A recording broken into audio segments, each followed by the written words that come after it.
আচ্ছা, তোমরা এনিমির সাথে ফাইট নেওয়ার জন্য যে গুলিটা ব্যবহার করবা সেই গুলিটা যদি double damage and double rate of fire দুইটাই থাকে তাহলে বিষয়টা কেমন হয়। আজকের ভিডিওতে তোমাদের এমন একটা ক্যারেক্টার কম্বিনেশন দেবো যে কম্বিনেশনটা ব্যবহার করলে তোমরা যে গুলিটা ব্যবহার করবা সেই গুলির damage double and rate of ফায়ারটাও ডাবল হয়ে যাবে। এখানে আরেকটা বিষয়, সেটা হচ্ছে তুমি চাইলে এই কম্বিনেশনটা বিআর এন্ড সিএস উভয় র্যাঙ্কে ব্যবহার করতে পারবে। আমার ভয়েসটা শুনে অবশ্যই বুঝতে পারছো আমি একটু অসুস্থ আছি, আসলে আমার একটু ঠান্ডা লেগেছে। তো চলো বেশি কথা না বলে প্যান্টের পকেটের থেকে হাতটা বের করে টুক করে ভিডিওতে লাইক করে চুপ করে বসে যাও ক্যারেক্টার কম্বিনেশনটা দেখার জন্য। গেম খেলার সময় আমরা যে গুলিটা ব্যবহার করব তার damage and rate of fire দুটাই যেহেতু বেড়ে যাবে, এজন্য আমরা একটু চিল মোডে গেম প্লে করব। আর সেজন্য আমরা প্রথমে অ্যাক্টিভ ক্যারেক্টার হিসেবে যে ক্যারেক্টারটি নিব সেটা হচ্ছে উকং ক্যারেক্টার। এই উকং ক্যারেক্টারের অ্যাবিলিটি সম্পর্কে তোমরা সবাই জানো, আলাদাভাবে বলার কিছু। এবার আমরা গুলির ড্যামেজটা বাড়ানোর জন্য যে ক্যারেক্টারটি ব্যবহার করব সেটা হচ্ছে মারো ক্যারেক্টার। আপডেটের পরে এই মারো ক্যারেক্টারের অ্যাবিলিটিটা একটু পরিবর্তন করে এই ক্যারেক্টারটিকে আরো শক্তিশালী বানানো হয়েছে। তুমি যখন সিম্পলি কোনো এনিমির সাথে ফাইট নেবা তখন এই ক্যারেক্টারটি তোমার গুলির ড্যামেজ 25% বাড়িয়ে দেবে। আর তোমার কাছে যদি মোকো জাতীয় ক্যারেক্টার বা পেট থাকে, অর্থাৎ তুমি যখন এনিমির সাথে ফাইট নাও এনিমিকে যদি মার্ক করে এনিমির লোকেশনটা শেয়ার করে, তাহলে এই ক্যারেক্টারটি তোমাকে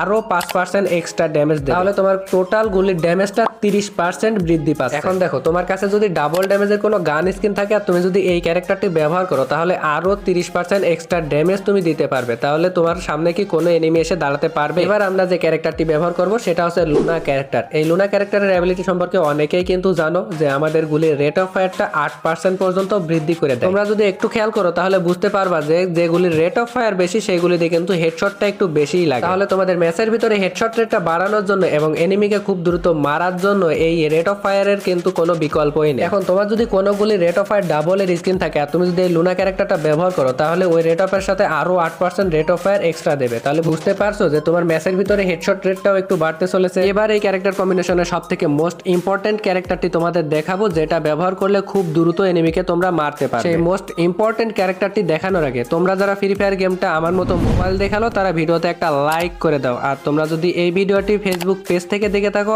এন্ড টিকটক থেকে দেখে থাকো তাহলে অবশ্যই ফেসবুক পেজ এন্ড টিকটকটা ফলো করে দিও। আর তোমরা যদি ইউটিউব চ্যানেল থেকে দেখে থাকো অবশ্যই ইউটিউব চ্যানেলটা সাবস্ক্রাইব করে দিও। এই কম্বিনেশনের সবথেকে মোস্ট ইম্পর্টেন্ট ক্যারেক্টারটি হচ্ছে কাইরোস ক্যারেক্টার। কাইরোস ক্যারেক্টারের অ্যাবিলিটি সম্পর্কে কিন্তু তোমরা সবাই জানো। কাইরোস ক্যারেক্টারের কিন্তু দুইটা মুড রয়েছে, তার একটা এপি মুড আর একটা হচ্ছে ব্রেকার মুড। ইপি মুডে অটো কিন্তু ইপি দিতে থাকে, আর এপি যখন ফুল হয়ে যায় তখন কিন্তু ব্রেকার মুডটা অন হয়ে যায়। আর যখন ব্রেকার মুডটা অন থাকে তখন কিন্তু এনিমির ভেস্ট খুব দ্রুত ভেঙে দেয়। এই কম্বিনেশনে দেখো রেট অফ ফায়ার বেশি আছে তোমাদের গুলির, সাথে ড্যামেজটাও বেশি আছে। আর এই কাইরোস ক্যারেক্টারটা ব্যবহারের ফলে কিন্তু ভেস্টটাও খুব দ্রুত ভাঙবে, যার ফলে কিন্তু খুব দ্রুত এনিমির গায়ে এক্সট্রা ড্যামেজ পড়বে এন্ড ওই এনিমিটা দ্রুত ডাউন হয়ে যাবে। এর সাথে উকং ক্যারেক্টারের পারফেক্ট ব্যবহারের ফলে কিন্তু তোমরা ইজিলি 1 ভার্সেস 2, 1 ভার্সেস 3, 1 ভার্সেস 4 করতে পারবে। আমার মনে হয় ফ্রি ফায়ারের ভিতর one of the best character combination এটি। তোমরা এই ক্যারেক্টার কম্বিনেশনকে অলরাউন্ডার ক্যারেক্টার কম্বিনেশন হিসেবেও বলতে পারো, কেননা এখানে আমরা ডাবল রেট অফ ফায়ার পাচ্ছি, ডাবল ড্যামেজ পাচ্ছি এন্ড 1v2, 3 and 4 করারও সুযোগ পাচ্ছি। তো এই ছিল আজকের ভিডিও, দেখা হবে নেক্সট কোনো ভিডিওতে। সেই পর্যন্ত সবাই সুস্থ থাকো, ভালো থাকো।